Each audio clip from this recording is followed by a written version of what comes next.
We are live. Hello to everyone in our audience today. This is our panel on ace representation in media. My name is Noah O'Connor. I'm going to be a kind of facilitator panelist today. I'll try to keep things on a bit of an even keel. A little bit about me. My pronouns are they, he. I'm a PhD candidate at Deakin University in Australia, and my research is about representations of asexual characters in young adult literature. So yeah, that's me in a nutshell.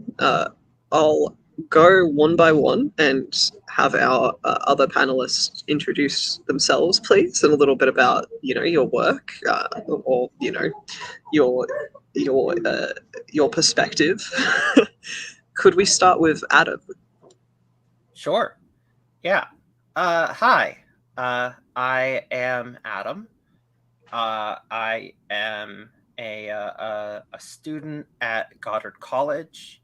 I am a heteroromantic asexual, and I am autistic. And one of my main special interest is stories and storytelling in the entertainment industry. So this is like right up my alley, thinking about all this stuff and thinking about representation and storytelling and how to do this right. So I'm really excited to be on this panel because this is really right up my alley. Thank you so much. We're really happy. Oh, and pronouns are he, him. Okay. Thank you so much. No, it's so good. Thank you. That's really exciting. Yeah, super great to have you here. Gina, would you care to go next? Yes. So my name is Gina. I am in Los Angeles. I identify as pan-romantic demisexual. I am also part of Ace Los Angeles. It's like the best, coolest asexual group in LA. I'll talk a little bit more about them later, actually, because it has to deal with representation in asexual representation in the media. I'm also a screenwriter, so I am hoping upon hope that one day one of my TV shows or films with an ace main character gets made. So I'm definitely pushing for that in Hollywood. I can't wait for the day. I'll have your autograph when it happens. Oh. Thank you so much. And lastly, we have Cobra, who I believe is communicating via chat today. Hey, yeah, so I'm Krista. I'm the mod for this session. I'll be reading for Cobra. So, Cobra uses any pronouns. They are a neurodivergent disabled person from Australia. They identify as gender fluid and Aero Ace. They helped on the Aussie Ace Week team in 2021. They like a lot of different things, such as animals, food, and head pats. They also like learning new things and being creative. Oh, that's fantastic. Thank you so much, Cobra. I too love a good head pat. Now that we have introduced ourselves, let's launch into our first question. So the first question we have is mildly different to what's on my screen, but I'll read the banner. So ace representation in media is very scarce, but the few characters we have are very beloved in the community. Who are the most popular ace characters? Yeah, I feel like I'll just kind of jump in with obviously Todd from BoJack Horseman. I knew it was coming. I just have to. The cool thing is Ace Los Angeles, there was a lot of people in that group that actually consulted on BoJack Horseman to make sure the asexual representation was as accurate as possible, which I think is amazing that the BoJack writers room even thought of doing that. Like, thankfully. Absolutely. Yeah, because obviously that doesn't always happen, especially with asexual characters. So, yeah. And then I also have a little personal thing with Todd because I feel like he's the reason I came out as asexual. He's the reason I even thought I was. Like, seeing him was just so important. And again, I know so many ace people feel this way about Todd, but yeah. To just add something on that, yeah, Todd, for anyone who hasn't seen BoJack Horseman, Todd is like before he comes out as Ace, he's quickly established as sort of the fan favorite. You know, he's the lovable guy. His B story is always like the fun-hearted adventure. So when he figures out that he's Ace, it's a really clever sort of narrative trick because he's already your favorite. So it's incisive writing. I too adore Todd. It's actually interesting because I just like somewhat recently finished BoJack Horseman for the first time, and I was not the biggest fan of Todd's asexuality storyline. Interesting. Which I felt like, but everyone loves this, so why didn't I? And I think that it's not that it's bad. Far from it. I mean, everyone knows that it's pretty good. But I think for me, what it felt like was it was a little bit shallow. It was, and maybe this just comes from the fact that he was the first, and maybe now I expect more because more has been around. But watching it now and not having that sort of initial relationship to it of it was the breakthrough, I personally find it a little bit shallow. I feel it's a little bit sort of buried underneath his wacky adventures. Like that is sort of the priority for Todd as a character. And this part of himself, which is done very well, doesn't really get the time it deserves. So like that's just an interesting perspective for me, and I know it's very different from most of the asexual perspectives, and that's probably comes from the fact that I'm watching it so much later and not feeling it as the major breakthrough of asexual representation that it was. Yeah, I definitely see where you're coming from, Adam. Todd was, a lot of people call Todd the first mainstream asexual character. I'm not completely convinced that that's strictly true. I would say he's definitely the most well-known one though.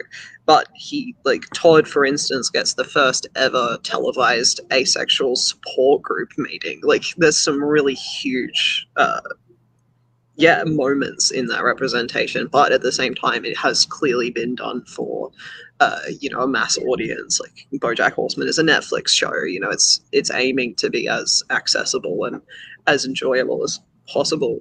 I'm gonna just put a pause on where we are now for a second because Tiger has been able to rejoin us after some internet hiccups. Tiger, would you like to introduce yourself? Yes, I'm sorry about I was late. I am Tiger Songbird. I am currently residing from Middle Heartland, Oklahoma, reporting in, and I got a little late because it was just had a little bit of connectivity issues, like it was mentioned, and glad to be on and discuss ace representation in media. I often talk about, write about, and discuss about topics related to asexuality, including asexuality in media portrayals. I've written multiple articles for major publications such as LGBTQ Nation and for major LGBTQ magazines and publications and periodicals. And you can find me on Twitter. I'm a pretty major, I guess, media presence on Twitter, and I'm also the head moderator for the subreddit r asexual on Reddit. So glad to be here. Thank you so much. I'm glad your internet let you come back. Yes, I'm glad. Tiger, do you have any recommendations for beloved asexual characters? Our first question is about the few characters that are quite well known, the most popular aces.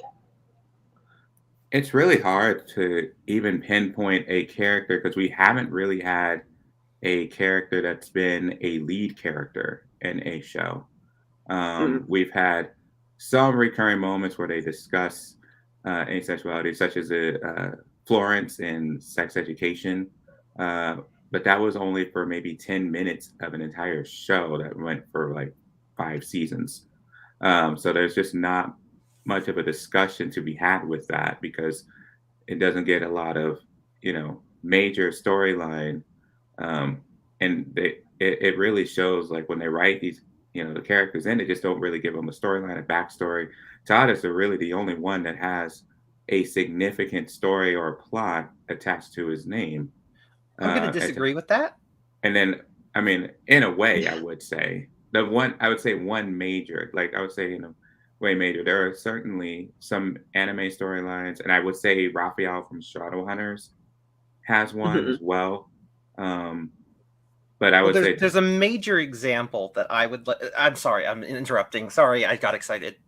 You can continue. Go for it. No, I'll let you have this one, Adam. I'll ask you to keep it brief though. Apologies. Drea from the show Everything's Gonna Be Okay is absolutely spectacular, and she is a major presence mostly throughout the show, throughout its short 2 seasons. So I just want to bring that up, as she is one of the main characters that did have that. Where can we find this show? Is it live action, animated? It's live action. It was created by comedian Josh Thomas. And I think it's on Hulu. And it is like one of the best depictions of asexuality and one of the best depictions of autism that I've ever seen. Wow. So yeah. Yeah. Sorry, Tiger. I interrupted you. No, I appreciate that as a notion. I forgot that one. But I'm mostly thinking of, like, when I come from a perspective of it, I'm thinking of how many are there that are long time with a super lead. I guess the main thing that I was kind of coming across was I just kind of come out from watching Big Mouth, which is, on Netflix. And that was just one episode, while well portrayed. And I love the fact that it was portrayed with an ace of color, which is oftentimes not shown as well, just like Raphael is from Shadowhunters. And I think Drea is a person, maybe a little bit of color, maybe, I'm not so sure, her ethnicity or ethnic background. But yes, most certainly. Big Mouth was just one episode of it, though, not even a full recurring theme to the show. Is just kind of like, let's put this one episode as putting that in, and it just felt like it was a lot. Yeah, I see. I think Shirai says Loveless is great, and that's based off of Alice Osman, who is Arrow Ace also. So she wrote that in a great detail from her experience as a writer.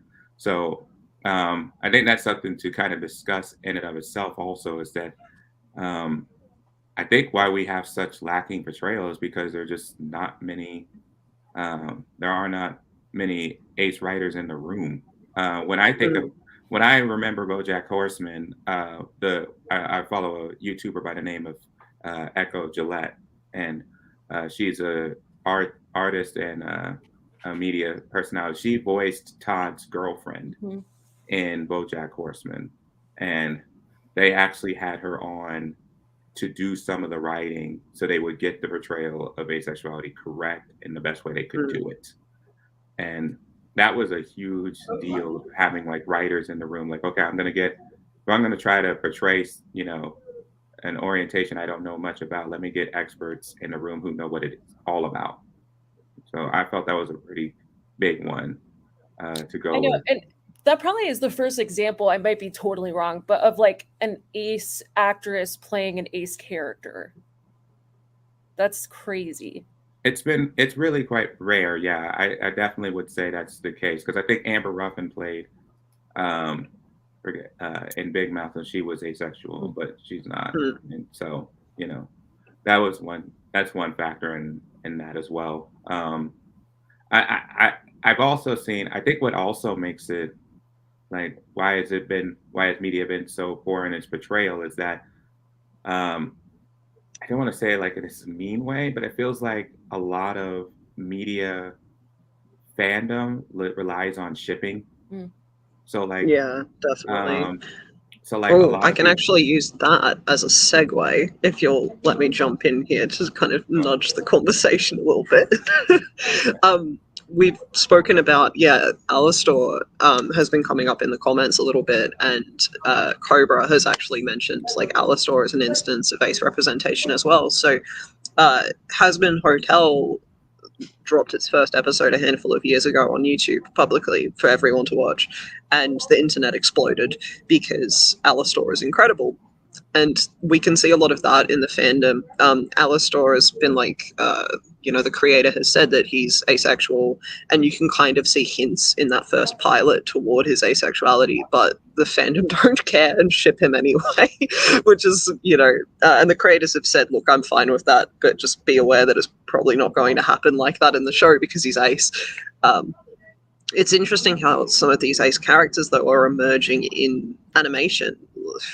Todd Chavez being the clear example in BoJack. The character in Big Mouth that came in as a romantic interest for Missy, who's asexual as well, and characters like Alistair. But we've been on this one for a bit, so I'm gonna move us along to our second question on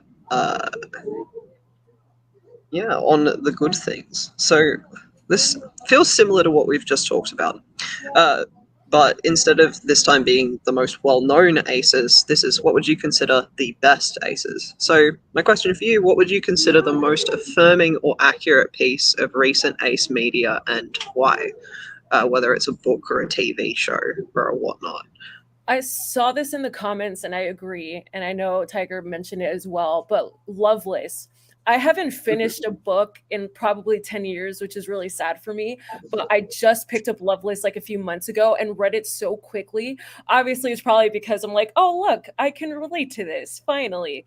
But yeah, Georgia War, I mean, I want to cry because I just never thought I'd see a main character like that in a book. And it's cool. Like, I love fantasy and sci-fi, but it's cool that it's just like a grounded story in a university. She has her best friends. Those are the most important people to her. And she meets other ace people, which is amazing. Like, if I had this book when I was younger, my life would be completely different. Yeah, I adore Loveless. Not counting Heartstopper, it's Alice Oseman's second book with an asexual character, the first one being Radio Silence. And Loveless is, for anyone who's not familiar, it's essentially a story about a young woman realizing that she's aromantic and then working through internalized arophobia.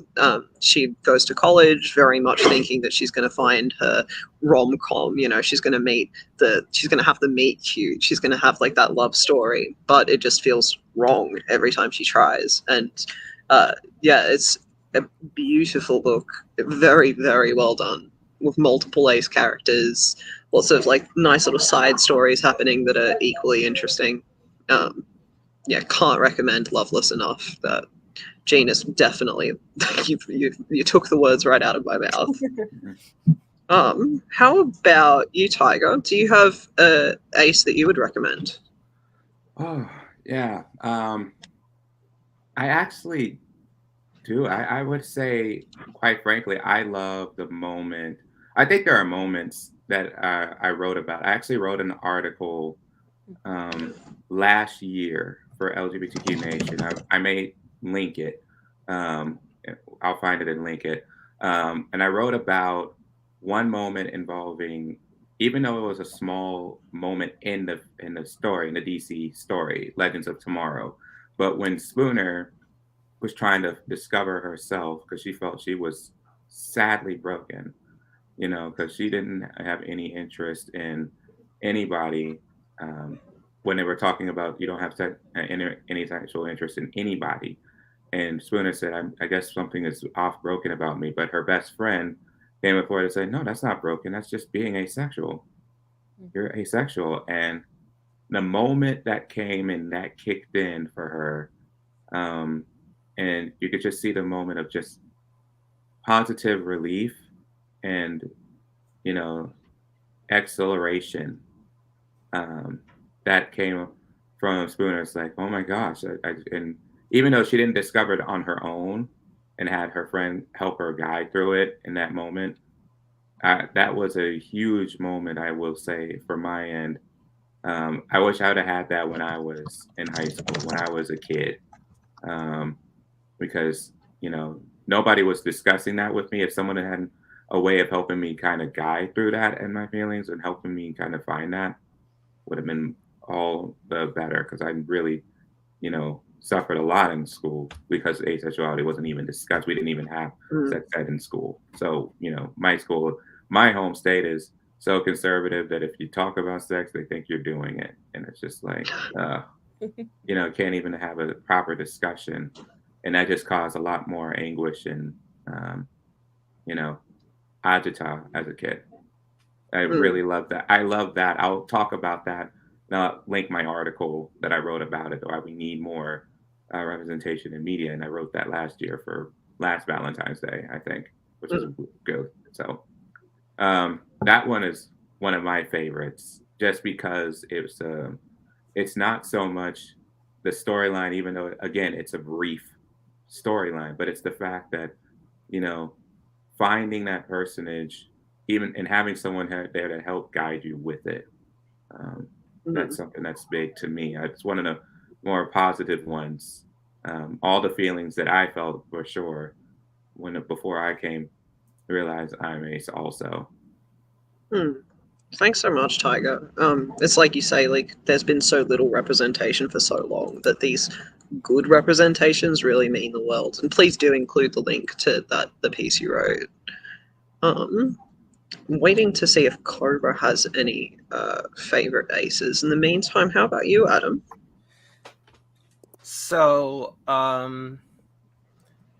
definitely Drea was a huge one for me. I was watching that show as it was airing, and it was already a show I loved, and it came out of what almost felt like left field, but it was integrated in such an organic way, and like there was a really nuanced discussion of this and of compatibility, and because you had these two girls who were trying to figure themselves out, who were both autistic, and one of them was really on the edge of hypersexual and the other one was asexual, and they had to have a lot of sort of frank discussions about what do we want and how do we deal with it. And it was extremely meaningful to me, especially as a romantic ace, and to see those conversations being had by a romantic couple, and to have multiple allo people being like, we want you to be in our family, we want to understand, but we want to understand because we want you in our family, we really like you and we want this to work. It wasn't necessarily immediately dismissed as incompatibility so much as what is this and how do we navigate it. Now, I wouldn't be on board with the solution they found, but it was still really meaningful to have those discussions happening. And the other one actually was also Legends of Tomorrow for me, because I have been a huge Arrowverse fan, which Legends of Tomorrow rests within that continuity. And I've been watching that for, almost a decade. And so I've been following all these stories, and so when Spooner came out, like I had been following these characters along their journeys for a very long time at this point. And to see that, and it was also really meaningful because actually it wasn't her best friend. It was actually someone that she didn't really connect with, but it was someone who just was like, we are in this kind of found family together, and we have this moment, and let's talk about it. And you come from a time when, because it's a time travel show, you come from a time when this isn't known, and I come from the 31st century. I know about this. Like all those details aren't necessarily there, but they were implied because this was the background of these characters. So it was just like really meaningful. And it was, as Tiger was saying, this whole thing of like, oh, you know, I had, because it's a superhero show, right? I had this like weird thing happen to me and it must have messed me up. And Zari's like, nah, actually, it's totally normal.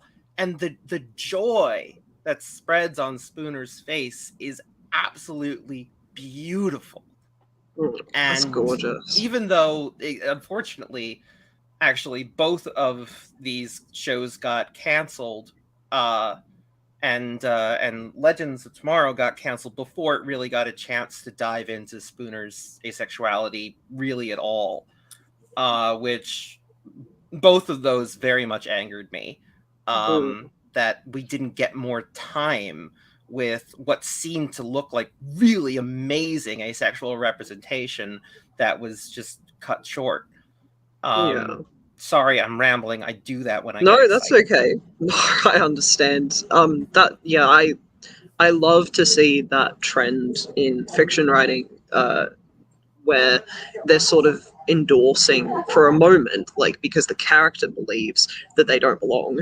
You know, like for instance, with Spooner thinking like, "Oh, I'm broken. You know, I'm a weirdo," and then they learn actually I'm not. Like that moment, I think, is so good when it happens and it's done right. I'm going to use that to move us to our next question, which is pretty much the opposite. What are some common tropes you see with ace characters or storylines that you think need an overhaul? So we've talked about the good. Now it's time for the bad and the ugly. Yeah. I'm going to not let Gina go first. I'm going to start. I'm going to start. Actually, I'll get you to keep going, Adam. I'm going to reverse the order on this one for a little bit of variation. Okay, sure. Well, one thing I really am kind of tired of and would like to stop is, social media confirmation. If a character is asexual, say the word. Say it. And another one that's actually related, stop conflating asexuality and aromanticism. They are two different identities, and when people act like aroace is the identity rather than a dual identity, that is two different identities brought together, it erases like three different groups. Like, it is a huge amount of erasure to conflate aromanticism and asexuality. And of course, there's all the nuances within those. But it's like, that is a trend that really has to stop. Stop just making aroace characters and saying you have asexual representation. You have aroace representation. And that's great. Let's stop pretending that represents the entire community. And again, aroace representation is really easy to confirm on social media because you just don't give the character a love interest, and then you just say on social media, oh, they're asexual, which again, they're not. They're aromantic. You know, it's like, it's all sort of connected in those things. And I think those are all trends that just say the words, say the right words, and actually let your characters have life experiences informed by their asexuality or their aromanticism or their aroaceness or whatever. Like, there is more to it. Yeah. Those are some good things. Asexual, good things to bring up at least. Because asexuality has so many different identities under its umbrella that we're in huge danger with representations of it coming off as this is the only thing that asexuality can look like.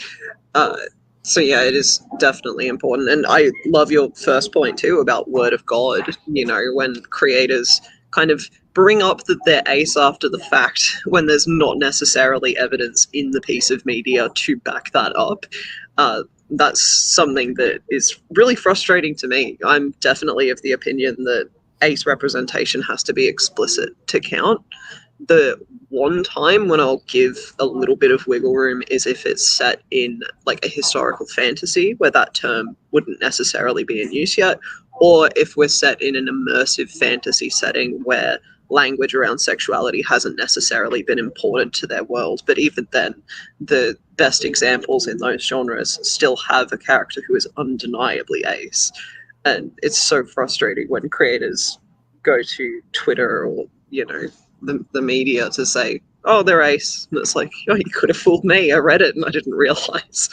An example that I found really disappointing, and I'll just like pass this on, but I do want to give like a specific example of this that I found really, really important to note, is there was something that happened with The Owl House, which is an animated cartoon that is wonderful in its queer representation, absolutely wonderful, and it is broken boundaries and it is amazing. During the whole debacle with Disney and the Don't Say Gay law in Florida, the creator of the Owl House, Dana Terrace, ran a Twitch charity stream to fundraise. And one of the things that happened on that thing as a reward was there was a letter from one of the characters, and yeah, Lilith is Arrow Ace. There you go. And now I would love to give credit to Dana Terrace for her wonderful queer work. I want to give her the good faith that if there was a full third season, she would have confirmed it. But the feeling that is still there is you have all this explicit, wonderful queer representation. You are confirming this on an extra Twitch charity stream. You're not giving the Ace community and the Arrow community, you're not giving them the same treatment you're giving all these other communities. Definitely. You know? And there's a way to do it. Like, even if it's a, you know, and there are a lot of characters where they'll be ace, but that's not necessarily the most important thing about them. You know, it's like something that's true about that character, but not necessarily a part of the plot, right? It doesn't need to be in the center stage. And yet there are, you know, abilities, there are, you know, examples we have where both can be done. Like Alistair is a great example of that. Like this character who, you know, him being ace isn't really the point. It's not really the thrust of the story, if you'll pardon the the loaded phrase. But he still is ace. And even just watching the pilot, you can tell he's ace because, you know, he kind of shies away from the prospect of an intimate encounter. I want to give Cobra a chance to be heard through the vehicle of Krista. Yeah, absolutely. So Cobra wanted to add that some examples of ace characters are Spiritfarer, Ace in Space, Cryptid Crutch, but their best ace is Alistair.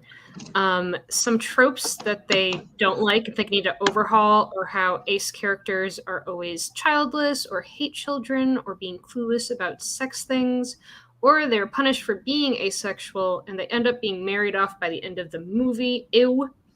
And another best ace is Merida from Brave. I just want to add, as Krista, Merida is an excellent Arrow ace.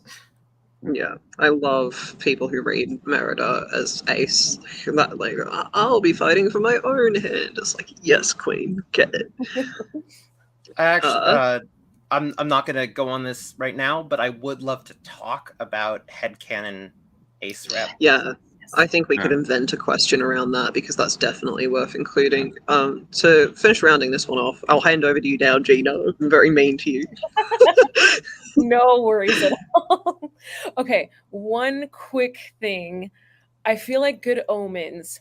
It's not said canonically in the show or in the books, but Neil Gaiman is very much about, you know, Crowley and Aziraphale not having labels. So I will forgive Good Omens. I mean, it'd be amazing if in season 2 they literally said they were Ace and Arrow, but Neil Gaiman has kind of confirmed that. Here's hoping.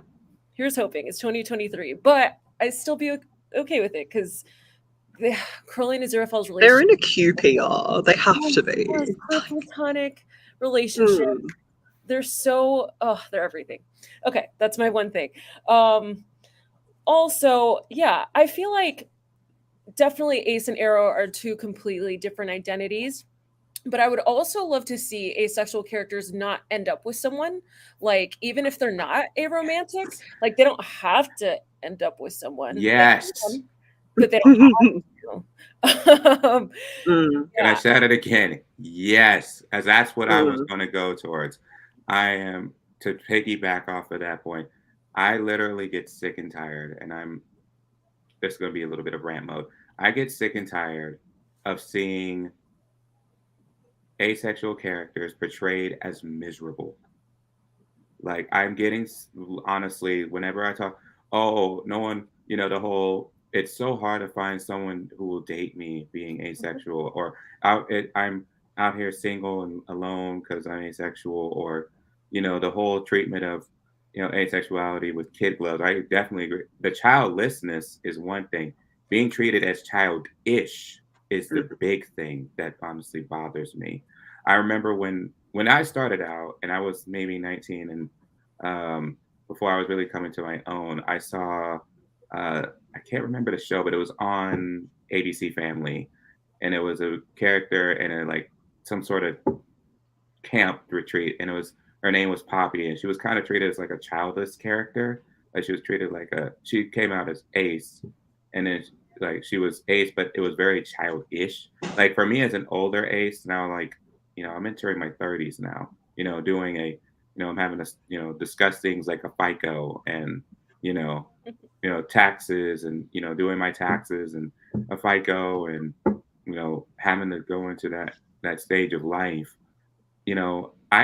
I like the fact that we have kids in our representation. I like that it's for young adults and teenagers, but there's not much that's for older adults coming to their own.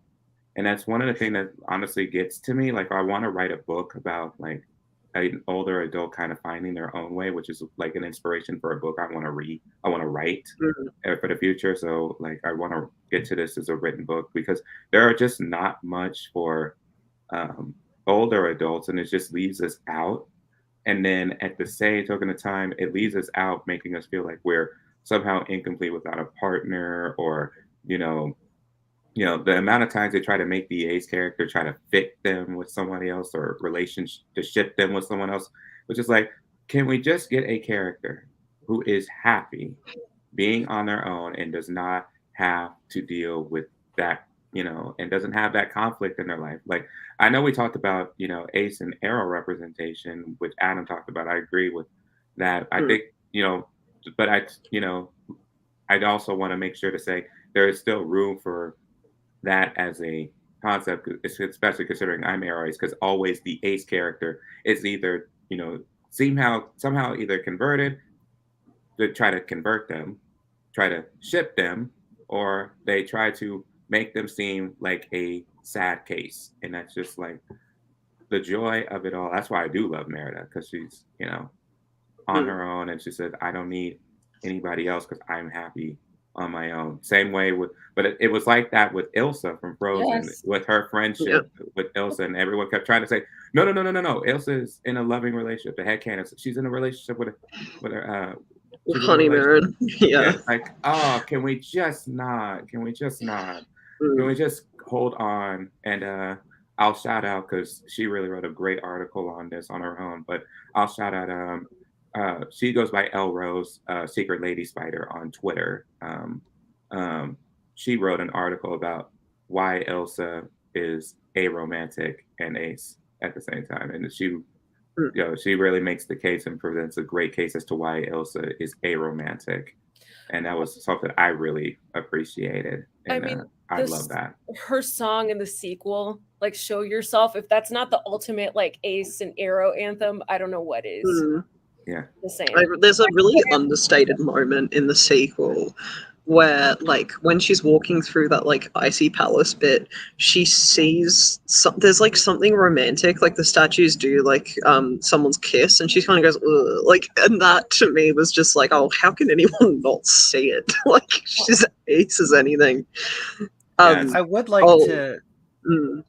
I'd like to, from a romantic ace perspective, I would like to talk about this trend, because I want to see more romantic aces, of course, because I want to feel represented. But like, as someone who really felt like I was like craving romantic love to feel validated, because I thought that was the thing you do, I fit myself into a really unhealthy relationship. And since then, I've been working really hard to feel okay being single, because in order to have a healthy relationship, you need to be okay being single. So it is not like a bad thing to have a romantic ace be happy being single, because you should be happy being single before you get into a relationship. Yes. But that's the point. But that's the point of journey. That, I mean, it's like a journey of itself. That would be a storyline that could be a seller right there, and I don't understand why that's not thrown in as a selling point, because a lot of times, I think I wrote a year ago about why like Sherlock was erased, and why Sherlock, and they wanted to make Sherlock with Benedict Cumberbatch's Sherlock into a more romantic ace, which from all of my reading of Sherlock, I've never seen Sherlock hint any interest in a single romantic relationship of any capacity. I'm someone who really likes some of the writing of Stephen Moffat, but that guy is aphobic as hell. Yeah, and he wrote when he Don't wrote. worry, we're working up to Sherlock in the headcanon question. I'm definitely we're working up to it. We're getting closer and closer. Yeah, and when I wrote that, I wrote like my piece went like my Twitter thread went completely viral. I think it was like over 100,000 views. I was like, what? Nice. But it was because of the Sherlock, because it was a Sherlock comment, and it was like I wrote about why Sherlock was erased, and it was like Moffat literally said, well, there wouldn't be a storyline if he were asexual. It's like, what do you mean there's not a storyline? I'm gonna hunt down Stephen Moffat. And the irony of that is that in the show, Sherlock doesn't end up with anyone romantically. I know. So it's like, Moffat, are you listening to yourself? Like, there is a storyline because you didn't do that with him. Like, and it's also weird because like the two doctors he wrote, despite there being like a lot of asexuality or a lot of like sexual things and stuff, like his Doctor Who was very hypersexual, but like the fact is that those two doctors that he wrote were incredible asexual representation, because even though they took part in that, they never really sought it out. They weren't really interested in it. So the guy is really aphobic for some reason, but he has also written several characters who actually fit pretty solidly into the asexual representation. Maybe he doesn't and know it what doesn't make any sense. Yeah, he doesn't. Probably doesn't have a lot of research. Just plain and simple. No, he has shown the capability to grow and regret things, though. So hopefully someday. I'm going to use this lampooning of Stephen Moffat as the way that will segue to our headcanon in question. Sure. And I've been building this one up in me for a minute, my guys, about how, I think that we have been almost taught as aces to tear down other aces representation, right? Because there's been so little of it. We've been surviving off of scraps.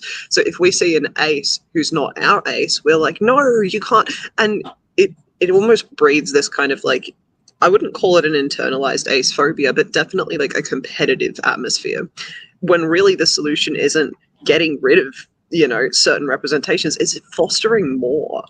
And for a long time, we've been making do with, and I'm going to say it, the word that's going to take us all back in time to the early 2010s, Super Wholock. We've been making do with Castiel, the Doctor, and like Sherlock, and that's been these, you know, ace representations, but they weren't intended to be ace.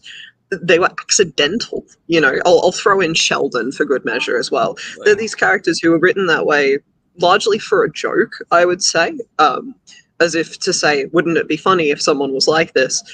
And we've had to take that and be like, oh, good, that's our representation, when really, no, it wasn't meant for us. We can do better. We do deserve better. So with that in mind, I know that there's a recommendation from Cobra. If I could tap Krista for a positive headcanon, it looks like. Yeah, so Cobra says that they like headcanons, but really like having it confirmed on screen and off screen sometimes. But off screen can be problematic if it's an afterthought.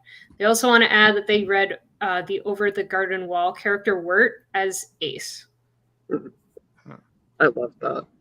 Yeah, I think it's such like a tricky. It's such a tricky place to occupy, isn't it? Of like, you know, having to headcanon these characters to get our representation, and they don't always, you know, that's not always a good thing. I think Wirt is probably a pretty rare case of like a good headcanon. Tiger, I see a hand. Yeah, just to go on the question of itself, we've been so programmed to not. I mean, we almost had to create our own representation, quite frankly. So the headcanoning was oftentimes with, you know, whether through fanfics or through any, you know, outside media influence, in terms of mainstream, we've had to kind of create that as a presence. So I don't want to knock the headcanon community at all, because I think that is kind of how a lot of our mainstream rep has actually gotten any traction for quite some time, really. But I also would like to say that when I saw in the Marvel Universe and they finally confirmed Connor Hawke came out as Ace in the DC world, you know, finally did that, I saw it was incredibly positive, because it was finally not only, and it's a big deal in two ways. For one, it's finally a confirmation of someone that I thought was Ace for a long time finally coming out, because Connor Hawke was just easily that case to me. But it's also, Connor Hawke is an Ace dude, and a male superhero, and there's just, you know, a guy that looked like, you know, Connor Hawke when I was growing up as a kid coming out, and I could see him would have been so massive. And he's, you know, the world of Connor Hawke, and I just can't understate it enough. Like, having a superhero like that changed a whole lot for me, because it made it a lot more like I could see him. He's a little bit, maybe a little, you know, skin is a little bit kind of olive and everything like that, because it was not as diverse. Also, the representation was not also as diverse. We talk a lot about different characters, but for a Black character or a character of color, you know, mentioning Spooner, it meant a lot to me to see Connor Hawke come out, because it was just like, wow, I can't believe it, you know.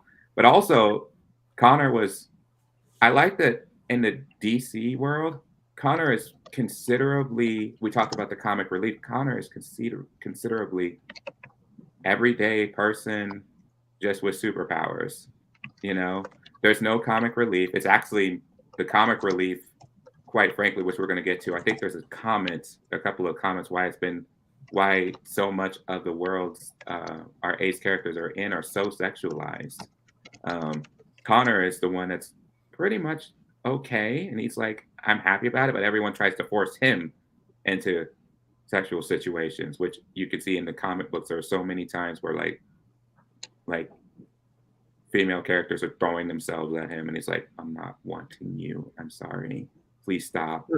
You know, and it's like, you know, to have a character that says no, and having a male character that says no and is okay with not having sex. I didn't have that growing up.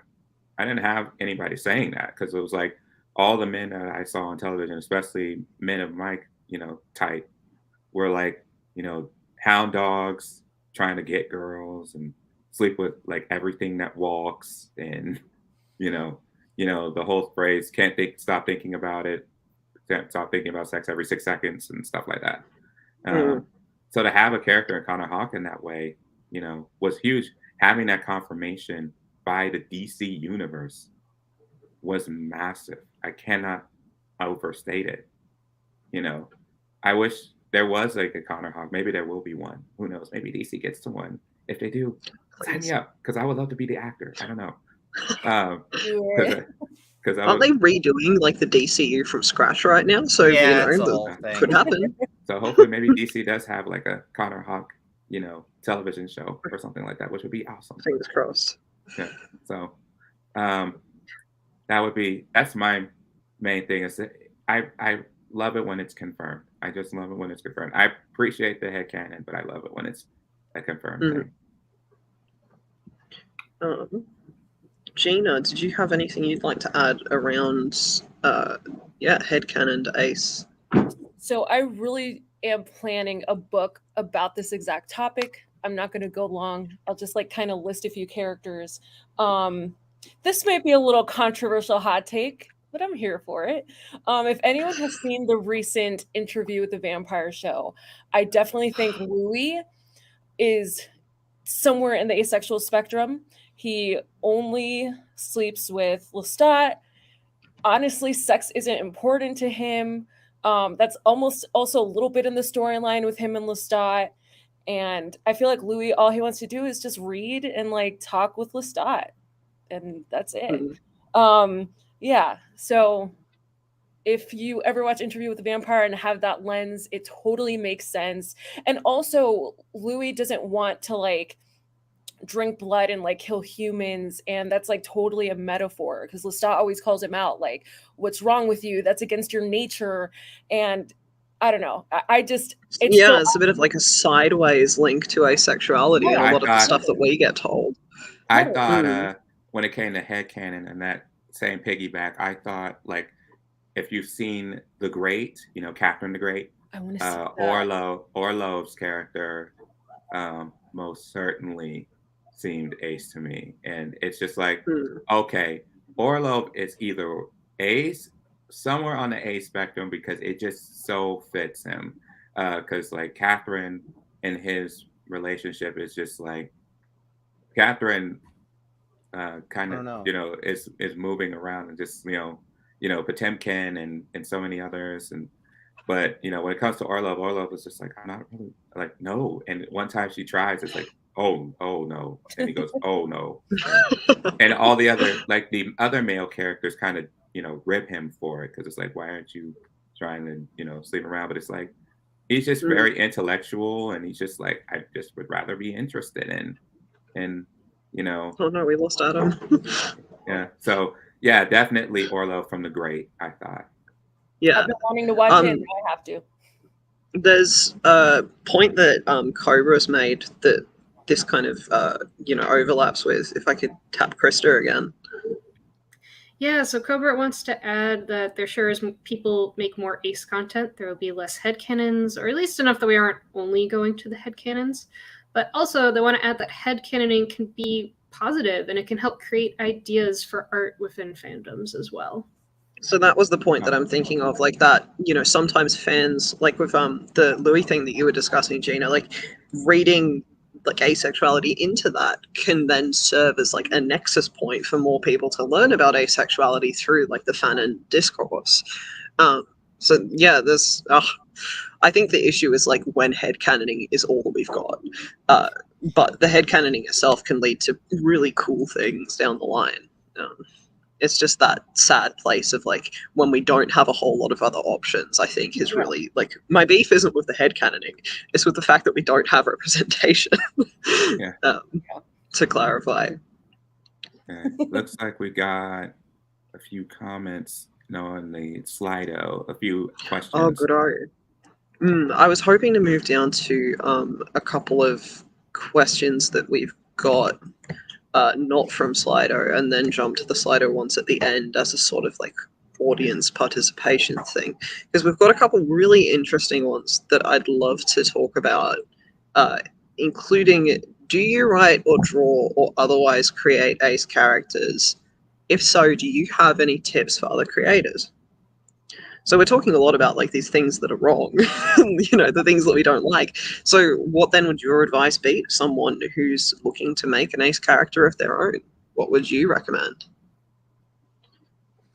Oh man, I could go on for like 5 hours, but my favorite piece of writing advice, and Tiger, I don't think you were here in the beginning, but basically I'm a screenwriter in LA, and I hope to have my work someday with ace main characters be a thing, even if it takes 30 years. Sign me up, because if you need an actor, sign me up. I would gladly help you. We should definitely talk. But yeah, I feel like this is my favorite piece of writing advice. You should write what you want to see on screen that hasn't been done. And yeah, I feel like ace creators, like, let's keep doing that. I mean, with Tiger, obviously you write like articles, which is amazing. Like, let's keep informing and educating, and like that's how I write my screenplays with ace main characters, because I'm like, okay, this main character is not going to have a love interest. They're not aromantic, but they're ace, but they're not going to have a love interest because they have so many other cool things to do.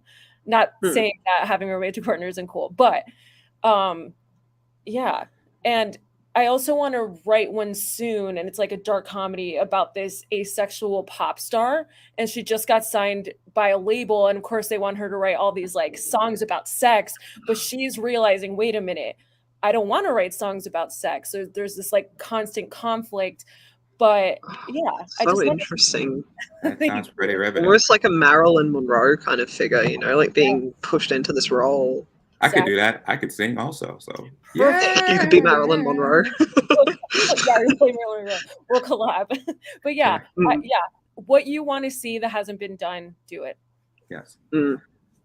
I think one of the things that when I run the Asexual subreddit, I sometimes get a lot of requests from researchers, and I get a lot of requests from doctors wanting to seek studies and seek asexual participants for their studies, so they can get representative sampling and have a really good study. So I get a lot of university students, and sometimes even PhDs contact me and be like, hey, can we publish on your subreddit to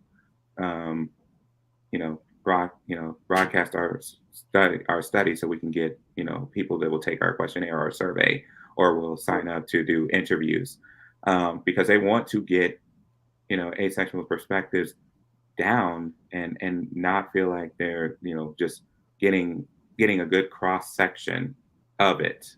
And then at the same time, we also get a lot of writers who are like, I want to figure out how to write properly regarding an asexual character, and how can I get an asexual character. So they will ask if they can we ask your audience how we can better represent, and then just put that in there.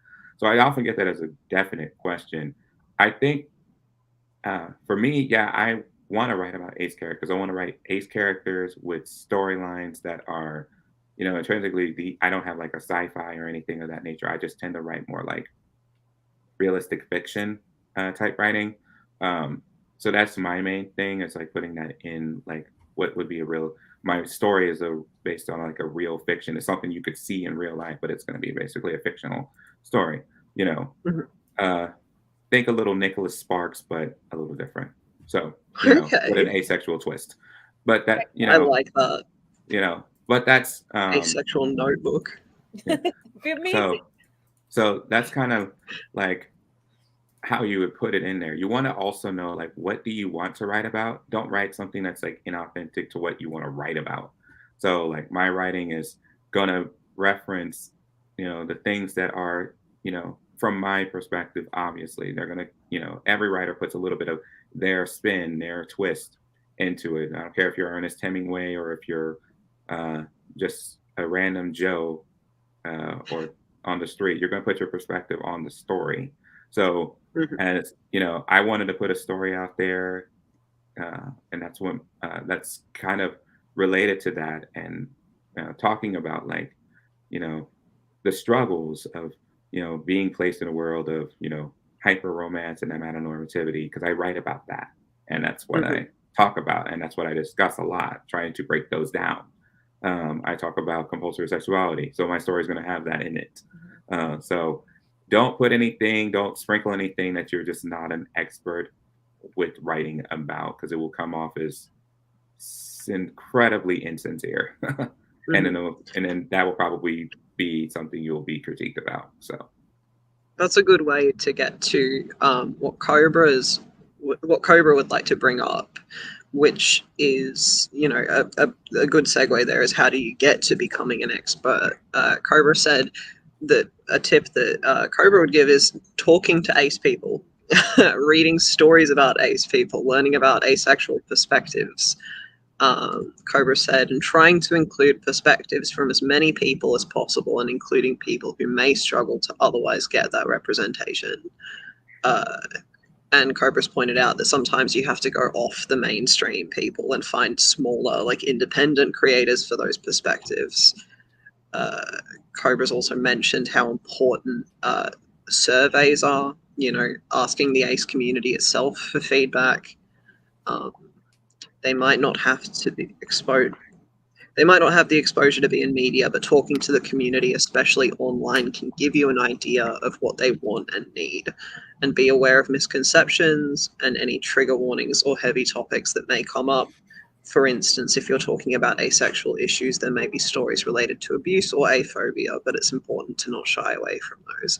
And I think all of that is really good points. Thank you so much, Cobra. Hi. Welcome Sorry, back. I looked Welcome away. back. Welcome back. Is there Adam. any chance I could talk about Headcannon a little bit? Because I seem to have missed that one. I'm really not happy about that, because that was interesting. Yeah. I'll ask you to keep it brief, just because we are getting close to the end, and I want time to talk about the final one. Yeah. Yeah, that's fine. I just, you know. So, when it comes to headcanons, I think that they obviously did a lot of good for a long time. I think right now, sometimes it ends up being more like giving credit before it's due. And I feel like sometimes, like, for instance, when you know, the character of Yelena got introduced into the Marvel Cinematic Universe, people were like, "Oh, it's their first asexual character or their first aromantic character, whatever." And I'm like, they haven't done anything with that yet. It's an adaptation. Yeah, like, where are you? Don't know. Don't give What's them your the credit source? before it's due. You know, well, she is apparently aromantic in the comics, but it's like, we haven't gotten that yet. Let's not give them the credit, especially within a capitalist system that doesn't like queer rep, you know?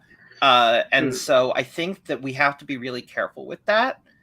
And I think we have to really push forward for canon rep. And I think sometimes when we headcanon things so much, which of course the queer community is just, the aspec community specifically has gotten so used to that, that we can sometimes do that almost instinctually in a way that actually prevents us from moving forward and demanding real representation that isn't just hearsay or that's something we create ourselves. That's what I wanted to do, and I think that we need to stop giving credit before it's due. Yeah, I definitely agree with that. That's a good way of putting it. Yeah, like, championing these very, like, at the beginning of their, you know, potential, or even where it hasn't even been touched on yet. Like, I've seen that movie, and they haven't done anything for asexuality yet. It's not there.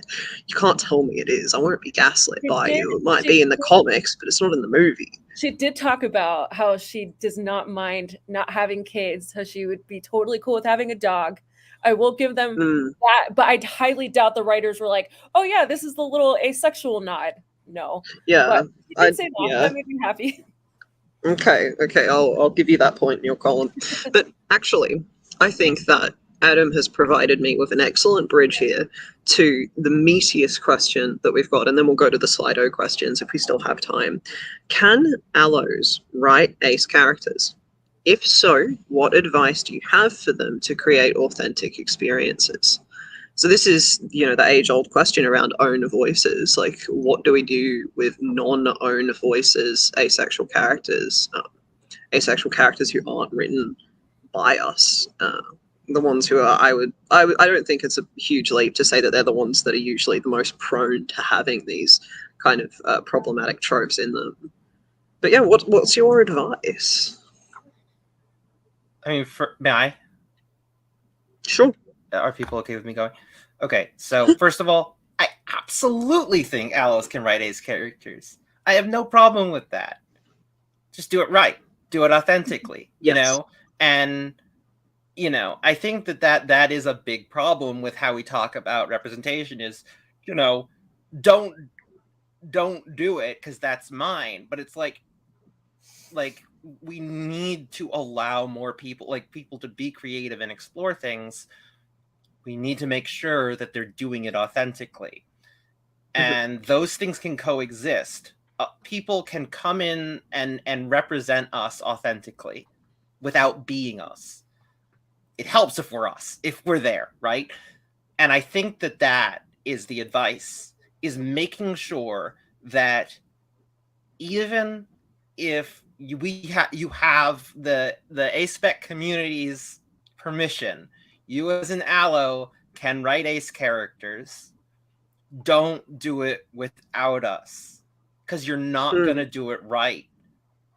You need to bring in people who have those experiences. You can write it, you can act it, but you need to make sure that whatever you're doing, you need the input of people who have that lived experience, because otherwise you cannot depict it because you don't know it. It's a really good way of putting it, Adam. The advice I would give is in the same vein. Just don't go in blind.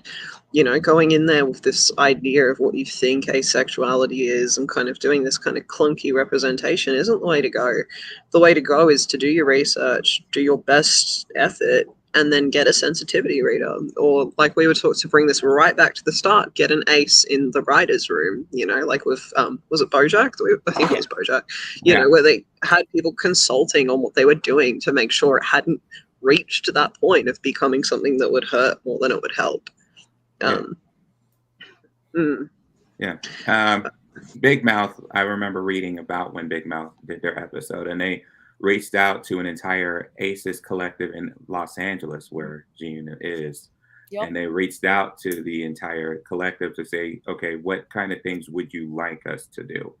What kind of things would you like us to write about for this episode? And then they were like, okay, we'll put that in. And that was not it was a consideration. And they did their, I would say consideration. I think of it in 3 steps. Consideration is step 1. Considering right about us, that's step 1. 2, researching, and 3, reaching. And quite frankly, we get 1 and 2 without the 3rd, which is, how we tend to get a lot of bad representation starters, because the lack of reaching out just to even get a writer in the room or get a collective to be like, okay, let's, check this and, check this by them so that we'll see how it goes. Because that tends to be how we get a lot of this. And this may not be the perfect example, but when Andra Day did the US versus Billie Holiday, and she played Billie Holiday on screen, she literally took a couple years and not only researched Billie Holiday's life, but went through like the lived experiences that Billie Holiday was going through, especially when it comes to addiction and drug addiction, and trying to understand that, so that like she could understand how Billie Holiday was like in her mind, what was going in her mind, so that she could best act it out.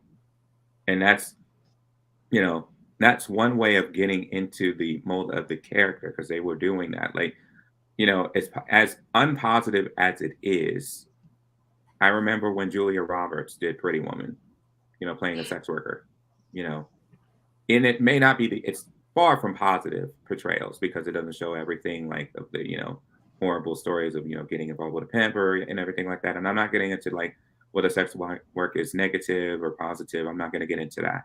But like Julia Roberts at least studied and went to different sex workers to try to get their mind, to pick their brain. Same thing with Jennifer Love Hewitt when she did the client list a few years ago, which was on a Lifetime show I watched.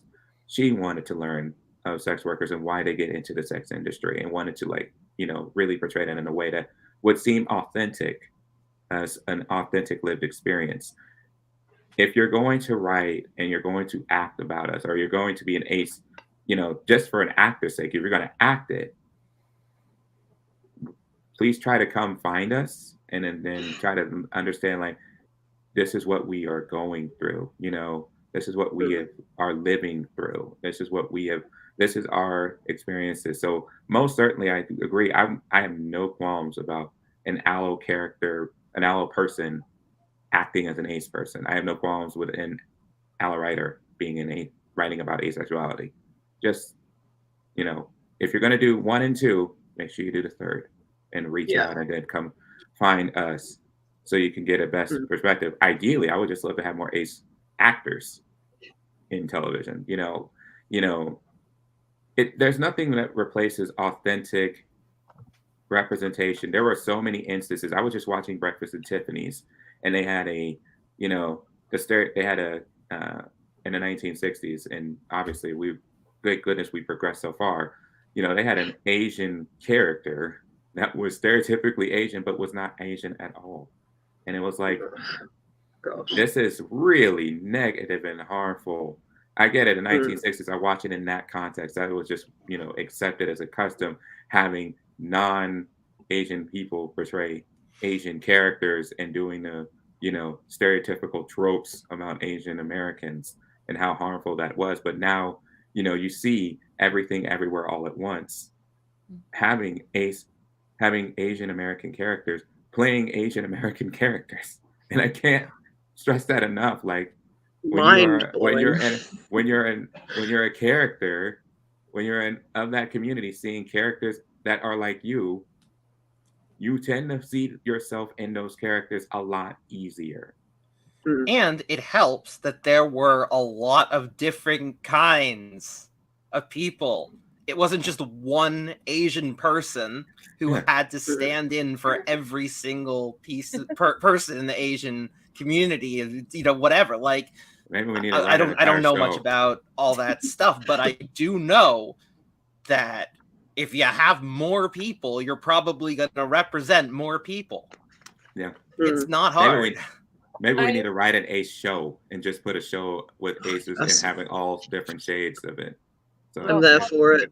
50 Shades of A. Some of my top advice is multiple ace characters in a thing. I really believe that having works that have more than one ace character is such a good solution to a lot of the problems, because then it's not just one depiction of asexuality that people are gonna, rip down because this arrow ace character is romantic ace erasure. Like, no, why can't we just have a bunch of them? They're all at different points on the spectrum, and then maybe finally everyone will be happy. Yeah. I mean, I'm used to, like, I'm getting a little too much on this. I'm sorry, y'all, but I'm used to, because on top of being like an ace, I am also very big into athletics because I played sports and stuff like that. So I'm used to seeing like sports movies that are very horribly done with like non-athletic characters portraying like athletes, and they tend to be very poor at how they portray them. Like, Varsity Blues, James Vanderbeek. He's like, dude, you're not an athlete. You're not a quarterback. You didn't even play sports, I'm sure. And you can tell like they don't have the, background nomenclature of playing like a football game or anything like that. Or, no offense to that. I don't want anybody to be like, oh, well, you're saying only athletes should play them. But I remember watching a year ago, I watched a movie called Hustle on Netflix, which was a great drama.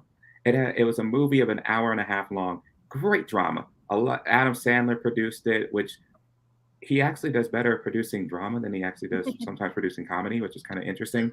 But This one was really well done. It was about a basketball player, and it featured actual NBA players as the leads. Anthony Edwards, who I'm not going to get into a lot of him, he was the antagonist, trash talking ball player. And you could tell when you watched him, he was a ball player. He was just doing the things he did as a basketball player. And then the lead character was, I think, Hernan Gomez. He's a basketball player, plays for the Utah Jazz. And he's an authentic basketball player. You could tell the scenes are just real. They're not like fake edits. They're real, authentic things that you would see in the dialogue of basketball players. You could tell they're actual basketball players because they talk like a basketball player. They act like a basketball player. They have the swagger of a basketball player. You could tell. And this lesson, it reads across to us. What you don't want, right, is you don't want Michael Jordan in Space Jam. You don't want that, right? You need to make sure they're capable of acting.